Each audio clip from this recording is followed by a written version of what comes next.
What is it that this is a motion to renew a protection order. What would you like me to know here? Your Honor, for context, the respondent had previously to this current protection order had been stalking and harassing me for about 8 years or so, including following me when I moved to different states, then sending me random items in the mail, clearly indicating that he knows where I live, sending emails after I had asked him to not message me ever again or contact me in any way, shape, or form, proceeded to send over 100 emails full of inappropriate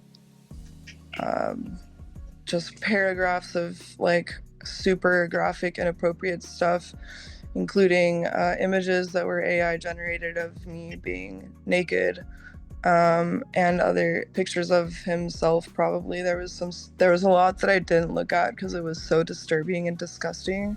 The courtroom session begins with a tense atmosphere as the judge reviews a motion to renew a protection order.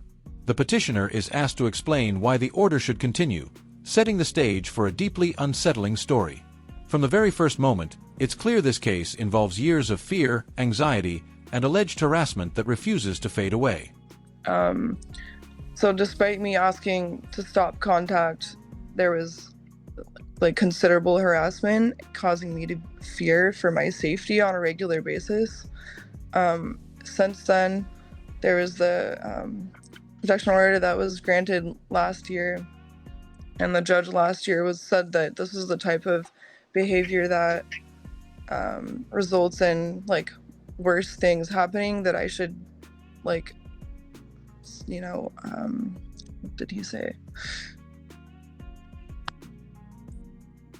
He said that the respondents should get help and that this is a serious threat, and that he feared for my safety even,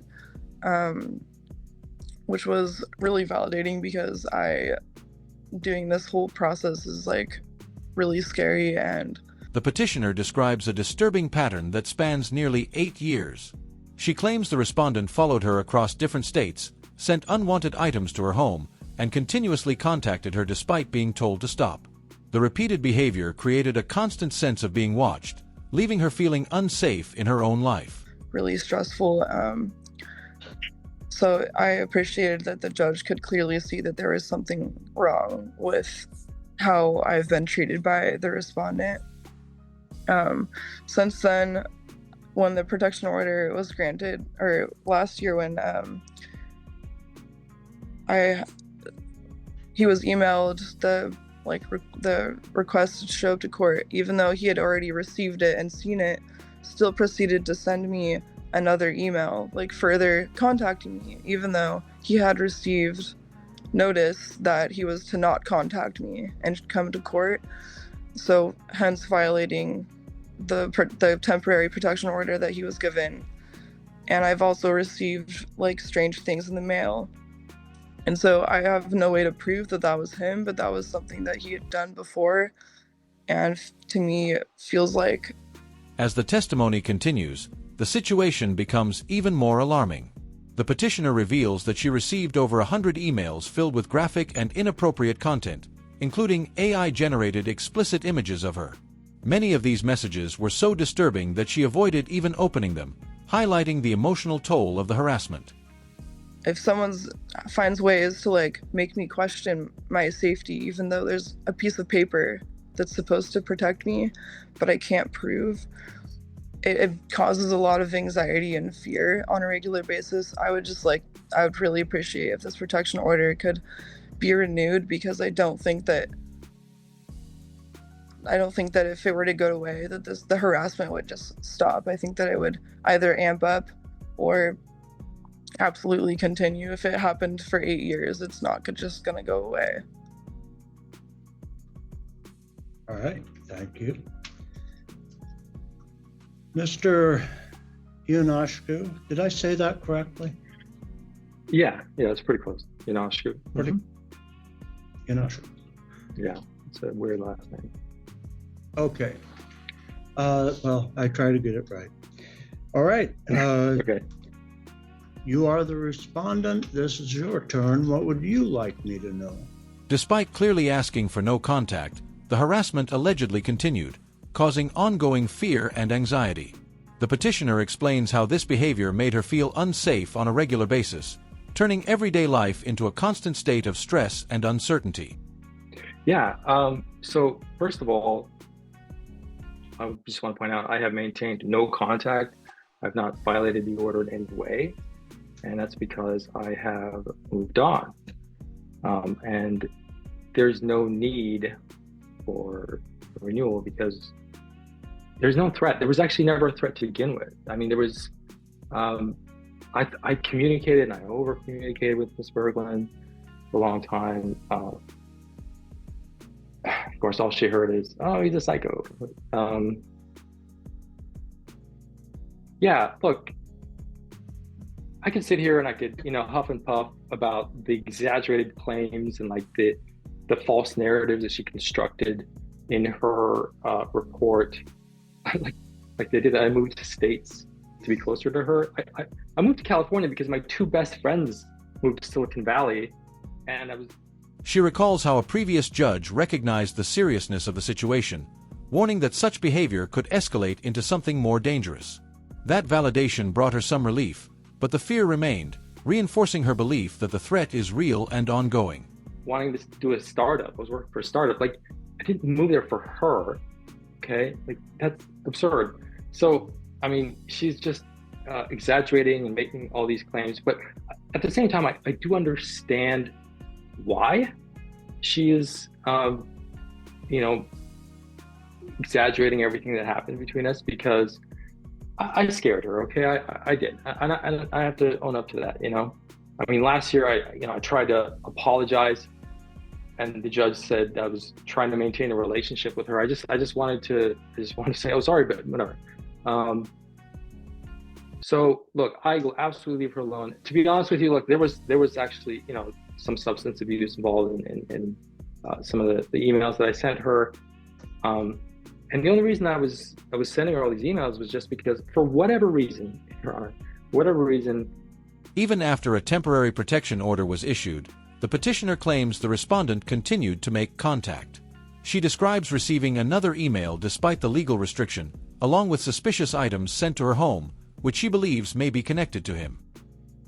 Interacting with her improved my creativity. She has inspired an idea that I think has the potential to have a big impact on the world. And I just, I communicated and over-communicated with her on all these things. And I think, honestly, on some level, I'm almost glad it happened, because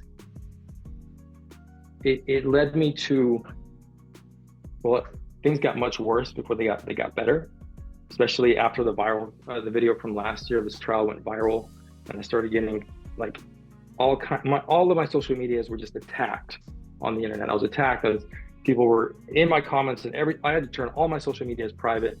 And I think some of those were probably coming from people in her camp. I don't know who she told or whatever. I mean, she's been in the military, and I suspect she got her group of friends to send me threats. I got all kinds of threatening emails and everything else. So the petitioner firmly states that the harassment is unlikely to stop if the order is removed. After enduring years of this behavior, she believes the situation could escalate again. For her, renewing the protection order is not just a request, it's a necessity for peace of mind and safety. On topic, please. So my point is, like, that alone is like a big deterrent, but also we are 2,000 miles apart. Like, I live in Tennessee, she lives in Washington State. Like, the distance alone is a natural barrier. And like, look, I would never do anything to harm her. Like, the only reason that I was sending her emails is because I thought she liked it. Okay, I thought she liked it. And a very important point that I want to make here, and this is absolutely critical, is that yes, technically she told me to stop. Okay, I sent her about 115 emails in total. Around email 63, she told me to stop. Okay, and I didn't stop, and I should have. Okay, I acknowledge that. But the reason I didn't stop was because I was sending her money. Okay, and if you look at the exhibits, you can see royalties to Ms. Berglund. You can see Venmo payments that I sent her at the time. She didn't say anything for over a year and 3 months. She said nothing to me. The respondent finally gets his turn and immediately denies violating the order. He claims he has moved on and insists there is no longer any threat. According to him, the situation has been exaggerated, and the protection order is no longer necessary. Okay? She was just quietly accepting the money. And that's where I think that plays a really critical factor in this whole misunderstanding is, I thought, well, she's accepting the money. And then she was kind of posting, she unblocked me after that. I sent her money, she unblocked me on social media and started posting pictures, almost like she was cooperating, like she was okay with it. Did I hear you say those were royalty payments? Yeah, I called her my muse. I said she inspired my work. I thought she was into it. I didn't realize, it was causing so much fear and anxiety. I don't want her to fear for anything. That wasn't my intention. I thought, we were friends. We were neighbors years ago. We got along. We hung out like all the time. We used to go boating together and everything else. I thought she was like, but look, it doesn't matter. I moved on. I will never contact her again. He argues that his actions were misunderstood, explaining that he never intended harm. While admitting he may have scared her, he insists his behavior was not malicious. Instead, he frames it as over-communication and emotional misjudgment rather than harassment. There's no need for a renewal. This is impacting my personal and professional life. People are really questioning my character for over a misunderstanding. I just, All right. This is too much. Is there anything else you would like me to know? Yeah, well, okay. So one thing I will say is, I did when I reached my low point. I went into counseling, and I didn't realize. I thought my only problem was ADHD, and turns out I might be. She seems to accuse me of being she seems to think I'm like a narcissist or a psychopath or something. But this is a very common category error for certain symptoms overlap. Turns out I guess I'm a little bit autistic, a little bit somewhere on the spectrum. And I think that probably played into my ability not to fully In a surprising twist, the respondent explains that he was inspired creatively by the petitioner and believed she appreciated his messages. He even admits to sending money, claiming it led him to believe she was okay with the communication, despite her requests to stop. How do I say this? I have a hard time kind of picking up on social cues, I guess, sometimes. And I think I totally screwed up. I did not mean to scare her, Your Honor. I did not. I actually thought she liked it. I really did. I thought she liked it. I thought she was into it. And I misread the entire situation. And this is just a big misunderstanding. That's all I want to say. Yeah. All right. Thank you. Ms. Berglund.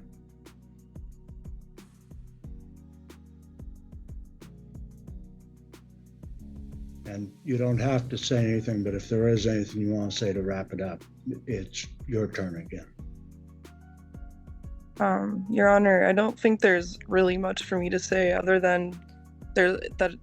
The respondent opens up about personal issues, including substance abuse and possible autism spectrum traits. He suggests that difficulty understanding social cues may have caused him to misinterpret the situation, calling it a major misunderstanding rather than intentional harm. Me saying do not contact me in any way, shape, or form.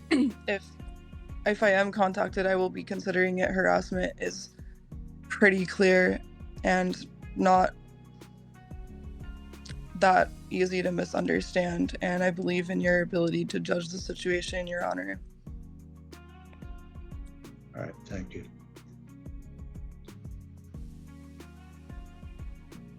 Okay, I am going to reissue this order. And it'll be just a moment while I fill out the paperwork. If, as you indicate, Mr. Ionescu, you do not wish to be contacting her, then this should be a simple year where you just don't have any contact. That makes it really simple. Given another chance to speak, the petitioner keeps it simple and firm. She emphasizes that telling someone, "do not contact me," is clear and not open to interpretation. Her statement reinforces the seriousness of the boundaries that were repeatedly crossed.